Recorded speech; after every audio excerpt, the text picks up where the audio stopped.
الله الرحمن الرحيم الحمد لله وكفى وسلام على عباده الذين اصطفى أما بعد فأعوذ بالله من الشيطان الرجيم بسم الله الرحمن الرحيم والسابقون الأولون من المهاجرين والأنصار الذين اتبعوهم بإحسان رضي الله عنهم ورضوا عنه صدق الله العظيم. نبی کریم صلی اللہ علیہ وسلم کی ذات کے متعلق صحیح عقائد کیا ہونے چاہیے تقریباً ہم نے مکمل کر لیے. اب ازواج مطہرات اور اہل بیت کے متعلق صحیح عقائد کیا ہونے چاہیے اس پر ہم بات کریں گے، لیکن اس کو صحیح طور پر سمجھنے کے لیے ہمارے لیے ضروری ہے کہ ہم صحابہ کرام رضوان اللہ تعالیٰ علیہ مجمعین سے متعلق صحیح عقائد کیا ہے اس کو پہلے جانیں. اور یہ اس وقت سوشل میڈیا کا بہت بڑا فتنہ ہے کہ آپ نے بہت سے نام نہاد جھوٹے اسکالروں کو دیکھا ہوگا کہ جو صحابہ کرام کے متعلق لفاظی کرتے ہیں. حضرت امیر معاویہ رضی اللہ تعالیٰ عنہ کے متعلق غلط باتیں، نامناسب الفاظ وہ لوگ بولتے ہیں جس سے عام مسلمان کنفیوز ہوتا ہے. اس لیے ہمیں ضروری ہے کہ صحابہ کرام کی عظمت اور ان کی شان کو ہم پہچانیں،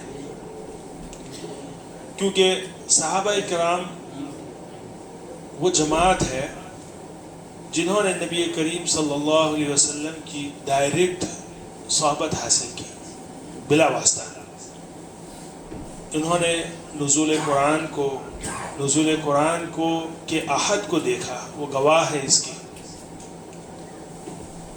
اور آپ صلی اللہ علیہ وسلم کی شاگردی انہوں نے براہ راست حاصل کی.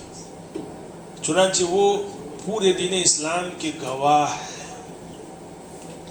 اگر ان کی شخصیت مجروح ہو جاتی ہے تو پورا دین مجروح ہو گیا. ان کی شخصیت کے متعلق تھوڑی سی یا ادنا سی کوئی غلط فہمی یہ پورے دین کے ذخیرے کو مشکوک بنا دیتی ہے. اس لیے بہت ضروری ہے کہ صحابہ کرام کے متعلق ہم اپنے عقائد اور اپنے خیالات کو درست فرمائیں، اور یہ اسی وقت ہوگا جب کہ ہم بنیادی باتیں سمجھیں اور سیکھیں. چنانچہ سب سے پہلے صحابی کسے کہتے ہیں؟ صحابی اس شخص کو کہتے ہیں جو مومن ہو، ایمان کی حالت میں نبی پاک صلی اللہ علیہ وسلم سے ملاقات کی ہو، اور ایمان کی حالت ہی میں اس دنیا سے وہ رخصت ہوئے ہو. دو چیزیں، ایمان کی حالت میں آپ صلی اللہ علیہ وسلم سے انہوں نے ملاقات کی ہو، ایمان کی حالت میں دیکھا ہو آپ صلی اللہ علیہ وسلم، اور ایمان کی حالت ہی میں ان کا انتقال ہوا. چنانچہ اسلامی تاریخ میں ایسے نام ہے کہ جنہوں نے شروع میں آپ صلی اللہ علیہ وسلم کے ہاتھ پر اسلام قبول کیا لیکن بعد میں وہ مرتد ہو گئے. چنانچہ صحابیت کا شرف ان کو نہیں ملا اور ان کو صحابی نہیں کہا جائے گا. نمبر 2، صحابہ کرام رضوان اللہ تعالیٰ علیہم اجمعین پکے سچے مومن ہیں. یاد رکھیے اس بات کو، پکے اور سچے مومن ہیں، کچے نہیں، پکے اور سچے مومن ہیں. نمبر 2، صحابہ کرام رضوان اللہ تعالیٰ. نمبر 3، صحابہ کرام رضوان اللہ تعالیٰ علیہم اجمعین عادل ہے. عادل کا ہم ترجمہ کرتے ہیں انصاف پسند، لیکن دیکھیے عدالت، صحابہ کرام کے بارے میں جو عدالت کا لفظ استعمال کیا جاتا ہے، الصحابۃ کلہم عدول، صحابہ تمام کے تمام عادل تھے. کیا مطلب؟ عادل کا ایک بہت ساری صفتوں کا ایک مجموعہ ہے کہ عادل کا مطلب صحابہ کرام نیک تھے، دیانتدار تھے اور انصاف پسند تھے.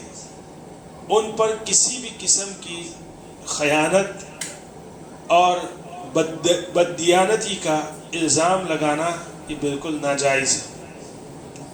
ان کے ہر قول اور ہر عمل اور ہر کردار پر بھروسہ کیا جا سکتا ہے.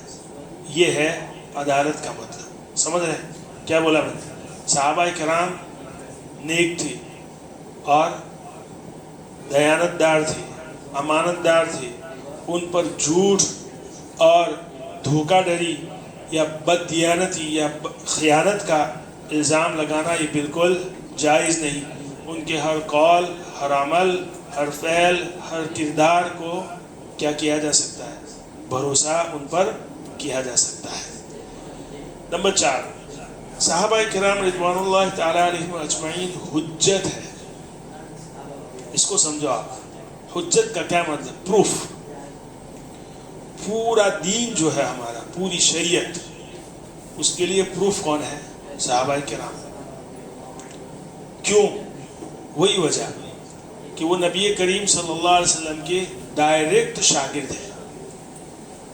اب دیکھیں نماز کے بارے میں، آپ صلی اللہ علیہ وسلم کی روایت جو بخاری میں ہے، آپ صلی اللہ علیہ وسلم نے فرمایا صلو کما رأیتمونی اصلی، کہ تم اس طرح نماز پڑھو جس طرح تم مجھے نماز پڑھتے ہوئے دیکھتے ہو۔ اب بتائیے، آپ صلی اللہ علیہ وسلم کو نماز پڑھتے ہوئے کس نے دیکھا؟ صحابہ کرام نے۔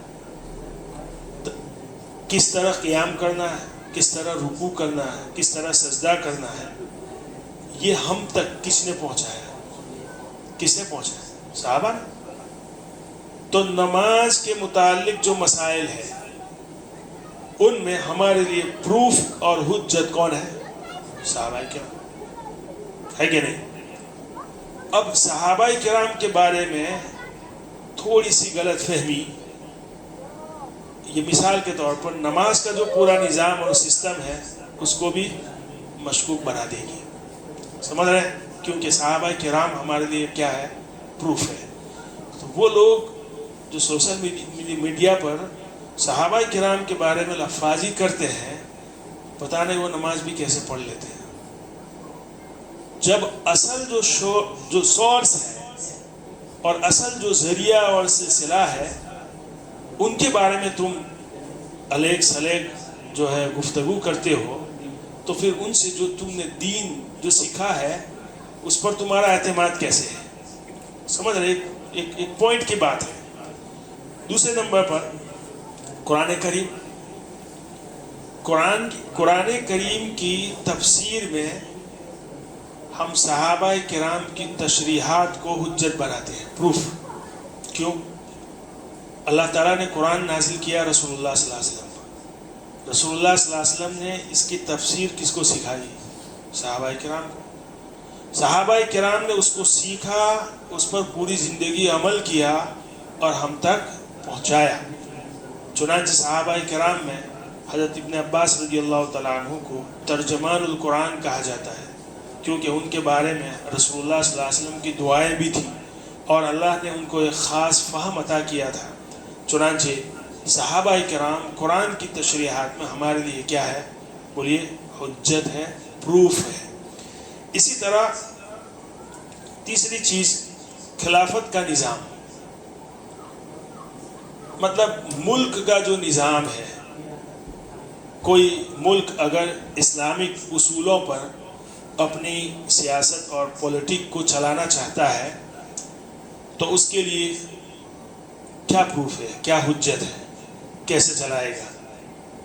چنانچہ آپ صلی اللہ علیہ وسلم سے چلے جانے کے بعد حضرت ابوبکر صدیق رضی اللہ تعالیٰ عنہ کی خلافت، حضرت عثمان غنی، حضرت عمر رضی اللہ تعالیٰ عنہ، حضرت عثمان رضی اللہ تعالیٰ عنہ، حضرت علی رضی اللہ تعالیٰ عنہ، ان 4 خلفائے راشدین کے جو طرز حکمرانی ہے، رولنگ سسٹم، ان کے فیصلے اور ان کا جو عدالتی جو نظام تھا، یہ کیا بنے گا؟ پروف بنے گا۔ کس کے لیے؟ جو بھی ملک خلافت کے طرز پر چلانا چاہے اپنی پولیٹکس کو۔ سمجھ رہے ہیں؟ اگر صحابہ کرام کے بارے میں اگر ذہن ہمارا صاف نہیں تو صحابہ کرام کو ہم حجت نہیں مانتے ہیں اور ان کے کسی عمل کو، کسی فیصلے کو ہم کرٹیسائز کرتے ہیں، تو پھر ہمارے لیے تو کوئی پروف رہے گا ہی نہیں، پھر ہم کس کو فالو کریں گے؟ تو یہ تو پھر ڈبل اسٹینڈرڈ ہو جائے گا کہ ہم صحابہ کرام کے متعلق ہمارے ذہن صاف بھی نہیں ہے، ہم ان کے اعمال اور ان کے فیصلے کو کرٹیسائز بھی کرتے ہیں، اور پھر اسلامک طرز پر یا خلافت راشدہ کے طرز پر ملک چلانے کا ہم دعویٰ بھی کریں، یہ تو کیا ہو گیا؟ ڈبل اسٹینڈرڈ ہو گیا. سمجھ رہے ہیں؟ جیسے پاکستان میں عمران خان نے کہا تھا، ان کا جو یہ تھا سلوگن، اسی پر اس نے جو ہے چناؤ جیتا کہ ہم ریاست مدینہ کا ماڈل ہم جو ہے پاکستان کو بنائیں گے. پھر نہیں ہوا. یہ کوئی ایزی نہیں ہے، یہ آسان کام نہیں ہے. ریاست مدینہ کا ماڈل اگر بنانا ہے، سب سے پہلے بینکنگ سسٹم کو بدلنا پڑے گا، اور یہ ممکن نہیں ہے. تو کہنے کا مطلب یہ ہے کہ اگر وہ کر دیتا، یا اس کو اگر کرنا ہے ریاست مدینہ کے ماڈل پر پاکستان کو چلانا ہے، تو اس کے لیے حجت کیا ہوگا؟ بتائیے کیا ہوگا؟ خلافت راشدہ کے جو اصول ہے، اور خلافت راشدہ ان چاروں صحابہ نے جس طرح ایک طرز حکمرانی ان کی جو ہے، وہی ان کے لیے حجت ہوگی. اسی طرح حدیث کی حجیت. اب دیکھیں، شریعت اسلامیہ یعنی اعمال جو ہے ہمارے، ان تمام اعمال کی تفصیل قرآن میں تو نہیں ہے. قرآن کریم میں نماز کا حکم ہے، لیکن تفصیل نماز کی کہاں ہے؟ حدیث میں ہے. اسی طرح روزے، زکوٰۃ اور حج اجمالی طور پر حکم قرآن کریم میں ہے، لیکن تفصیل کہاں ہے؟ احادیث میں.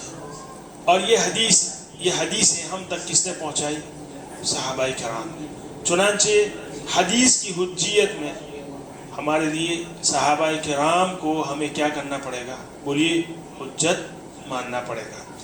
اسی طرح جہاد اور شریعت کے جو اصول ہیں، دیکھیے حضرت ابوبکر صدیق رضی اللہ تعالیٰ عنہ کے دور میں خلافت شروع ہوئی. حضرت عمر رضی اللہ تعالیٰ عنہ کے دور میں خلافت جو ہے مستحکم ہوئی، اور جنگوں کے اصول بنائے.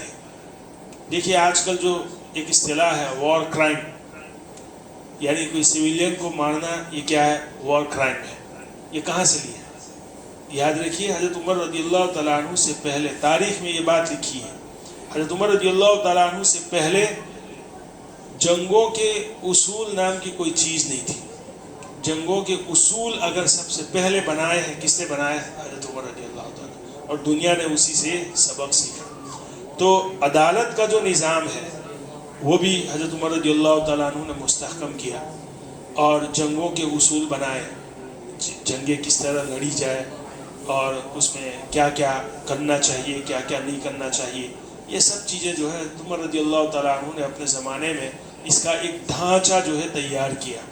چنانچہ جہاد اور شریعت میں حجت اگر ہے تو کون ہے؟ صحابہ کرام رضوان اللہ تعالیٰ علیہم اجمعین. تو بہرحال یہ چھوٹا سا ایک عقیدہ، ایک عبارت ہے، صحابہ کرام رضوان اللہ تعالیٰ علیہم اجمعین یہ ہمارے لیے حجت ہے. کیا مطلب؟ اعمال میں ہمارے لیے پروف ہے، اور میں نے مثالیں بھی دی.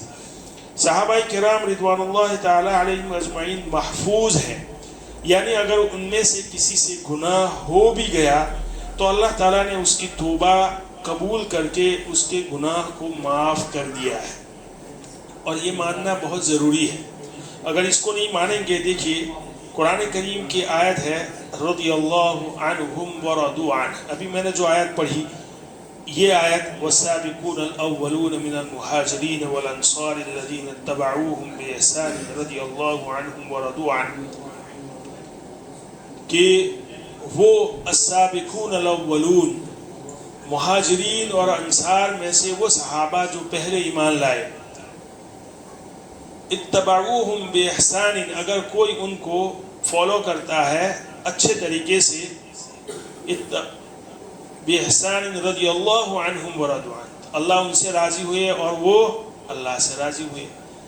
تو اب دیکھیں یہاں پہ اللہ رب العزت صحابہ کرام کے بارے میں اپنی رضا کا اعلان کرتا ہے، یعنی اللہ راضی. ہم جو کچھ کر رہے ہیں، ہمارا مقصد اور منشا کیا ہے؟ اللہ راضی ہو جائے. کوئی بھی عبادت ہو، مقصد ہمارا کیا ہے؟ اللہ کی رضا حاصل کرنا ہے کہ نہیں؟ تو اللہ کی رضا اگر ہمیں پتہ چل جائے کہ اللہ کی رضا ہمیں مل گئی، تو اس سے بڑی کامیابی ہمارے لیے کیا ہوگی؟ اللہ کی رضا ہمیں مل گئی مطلب ہم کامیاب ہو گئے۔ صحابہ کرام کا دور نبی کریم صلی اللہ علیہ وسلم کی اس دنیا سے رحلت فرما جانے کے بعد کتنی دیر تک رہا؟ 100 سال تک۔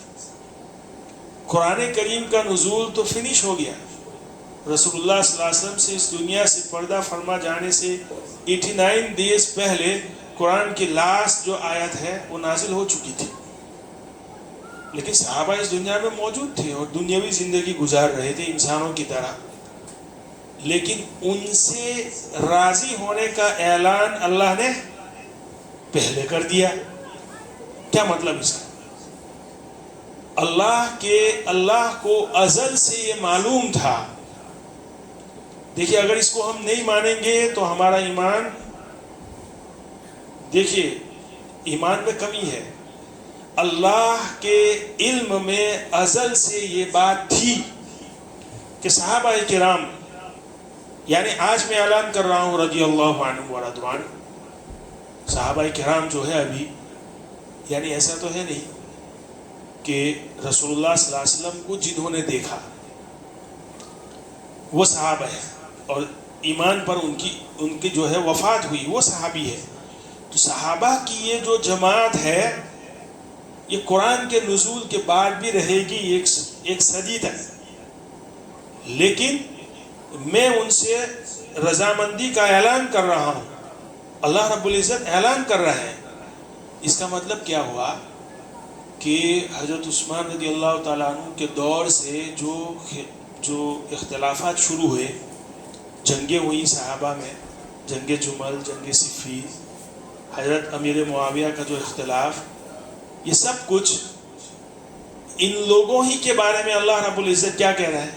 رضی اللہ عنہ ورضوان۔ کیا مطلب ہوا کہ بعد کے لوگوں نے جو لفاظی کی ان صحابہ کے بارے میں، یہ غلط ہے۔ اللہ رب العزت کو ازل سے یہ بات معلوم تھی کہ یہ جماعت دین پر قائم رہے گی، اور ان کے جو فیصلے ہوں گے وہ ذاتی اغراض کے لیے نہیں، ان کی نیت دین کو قائم کرنے کی ہوگی، اگرچہ ان میں اختلاف بھی ہوگا، لڑائیاں بھی ہوگی، لیکن یہ توبہ کریں گے، اور توبہ کے بعد بولیے اس حالت میں وہ توبہ نصوح کریں گے، ان کی توبہ قبول بھی ہوگی، اور اسی حالت میں وہ دنیا سے جائیں گے۔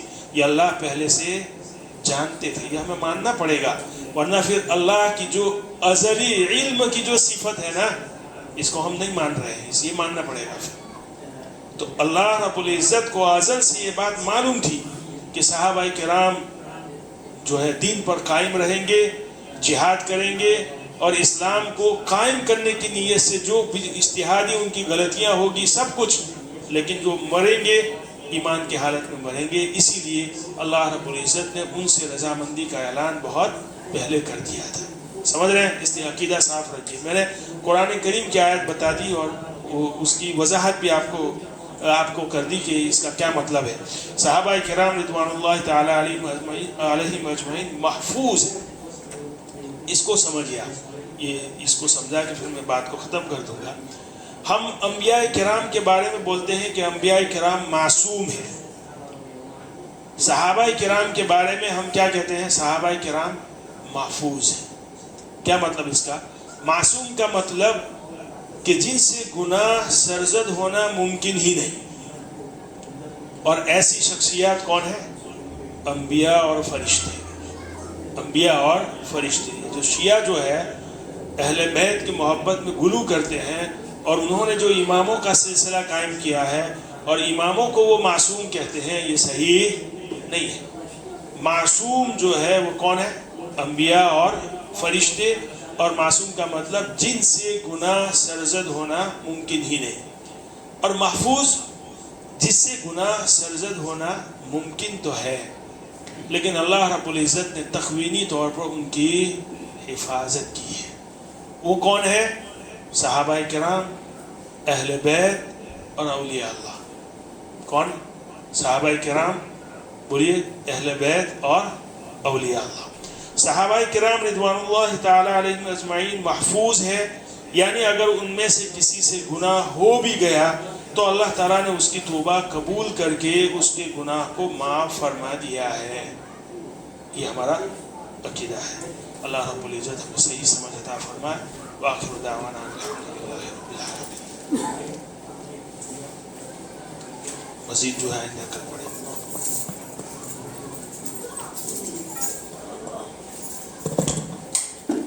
Yeah.